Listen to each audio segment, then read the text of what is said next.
कभी सोचा है कि कुछ एथलीट हवा में जैसे उड़ते हुए इतनी लंबी छलांग लगा कैसे लेते हैं? देखिए, ये सिर्फ ताकत का खेल तो बिल्कुल नहीं है, ये एक कला है, एक विज्ञान है।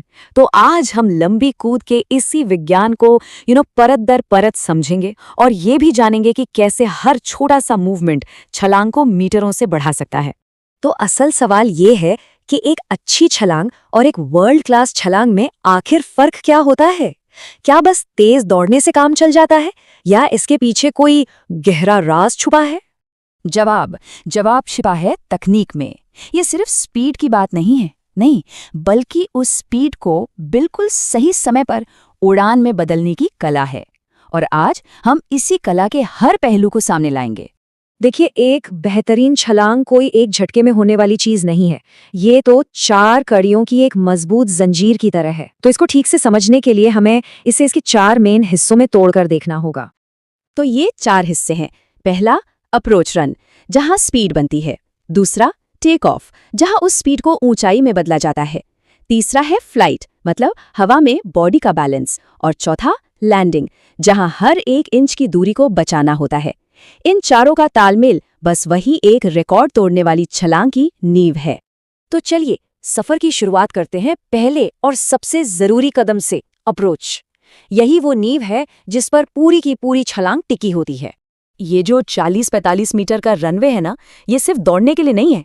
इसका असली मकसद है ज्यादा से ज्यादा स्पीड हासिल करना, लेकिन पूरे कंट्रोल के साथ। क्योंकि सोचिए, अगर स्पीड कंट्रोल में नहीं है तो टेक ऑफ के टाइम पर वो किसी काम की नहीं रहेगी।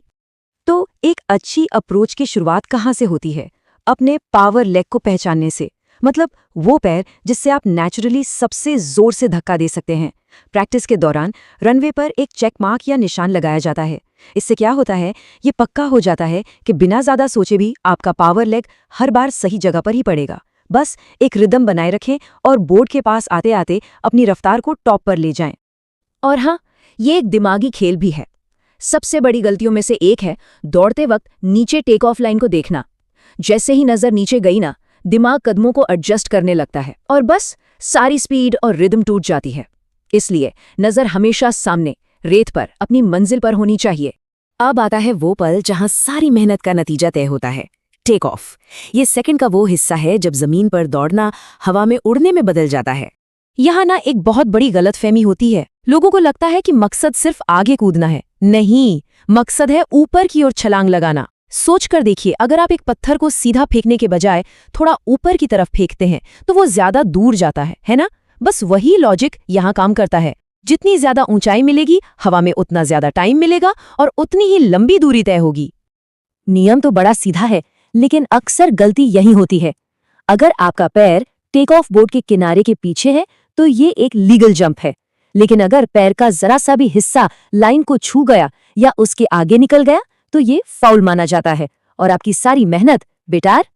और सुनिए, यहाँ एक और भी बारीक नियम है जिसे वर्टिकल प्लेन कहते हैं। ऐसा सोचिए कि टेक ऑफ लाइन से ऊपर की ओर एक अदृश्य दीवार है। अगर आपके जूते का अगला हिस्सा जमीन को छुए बिना भी हवा में उस दीवार को पार कर जाता है तो भी ये फाउल हो सकता है। इसीलिए सबसे सेफ तरीका क्या है? हमेशा लाइन से थोड़ा पहले कूदना। अच्छा, तो टेक ऑफ तो हो गया, लेकिन लड़ाई अभी खत्म नहीं हुई है। अब देखते हैं कि हवा में बैलेंस कैसे बनाएं और लैंडिंग के वक्त हर 1 सेंटीमीटर की दूरी को कैसे बचाएं। आपने हवा में एथलीटों को साइकिल चलाने जैसी हिच किक टेक्निक करते देखा होगा, है ना? लेकिन वो बहुत एडवांस लेवल की बात है। जो लोग अभी शुरू कर रहे हैं उनके लिए 2 सिंपल स्टाइल सबसे अच्छे हैं। एक है हैंग, जिसमें बॉडी हवा में लटकी हुई लगती है, या फिर टक, जिसमें घुटनों को छाती के पास खींच लेते हैं। दोनों का मकसद एक ही है, बैलेंस बनाए रखना। तो अब आप हवा में हैं और लैंड करने वाले हैं। यहाँ ये जानना बहुत जरूरी हो जाता है कि आपकी छलांग आखिर नापी कहाँ से जाएगी, क्योंकि इसका जवाब आपकी लैंडिंग टेक्निक को पूरी तरह से बदल सकता है। नियम बहुत सिंपल है। दूरी को टेक ऑफ लाइन से लेकर रेत में आपके शरीर के किसी भी हिस्से से बने सबसे नजदीकी निशान तक नापा जाता है। और ये जो शब्द है ना, सबसे नजदीकी, बस यही सब कुछ तय कर देता है।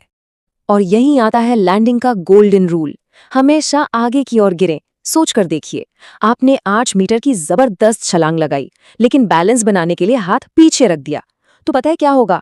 आपकी छलांग वहीं से नापी जाएगी जहां आपका हाथ जमीन पर लगा और आप तुरंत 1 या 2 फुट की दूरी गंवा देंगे। सारा खेल खत्म। ठीक है, तो तकनीक तो समझ ली, लेकिन उसे असल में करने के लिए चाहिए एक्सप्लोसिव पावर। तो चलिए अब उन एक्सरसाइज पर नजर डालते हैं जो इस छलांग के लिए जरूरी इंजन तैयार करती हैं। ये कुछ सबसे असरदार ड्रिल हैं। छोटे छोटे स्प्रिंट से आपका अप्रोच रन तेज होता है। ब्रॉड जंप और टग जंप जैसी जो खड़ी कूदे हैं वो टेक ऑफ के लिए एक्सप्लोसिव पावर बढ़ाती हैं, और बाउंडिंग, जिसे हनुमान जंप भी कहते हैं, वो छलांग लगाने की एबिलिटी को और बेहतर बनाती है। एक बहुत जरूरी बात याद रखिए, स्मार्ट ट्रेनिंग हार्ड ट्रेनिंग से हमेशा बेहतर होती है। हर रोज जंप करने से बचें, यह आपकी बॉडी पर बहुत ज्यादा प्रेशर डालता है और चोट लगने का खतरा बढ़ जाता है। सबसे अच्छा है कि आप प्रैक्टिस और जंपिंग डेज को अदल बदल कर करें, ताकि मसल्स को रिकवर होने और मजबूत बनने का टाइम मिले। चलिए आखिर में कुछ जरूरी नियमों और सही साजो सामान पर एक नजर डाल लेते हैं जो आपके परफॉर्मेंस को और भी बेहतर बना सकते हैं। यहाँ कुछ और कॉमन गलतियां हैं जिनसे बचना बहुत जरूरी है। टेक ऑफ के वक्त फाउल लाइन को छूने के अलावा बोर्ड के साइड से बाहर कूदना भी फाउल है, और लैंडिंग के बाद हमेशा गड्ढे से आगे की तरफ निकलें, पीछे की तरफ नहीं। तो जब आप अपने पहले जंपिंग स्पाइक्स खरीदने जाएं ना, तो 3 चीजें जरूर देख लें। पहली, अच्छी कुशनिंग हो ताकि झटके कम लगें। दूसरी, पैर को कसकर पकड़ने के लिए एक मिड फुट स्ट्रैप हो।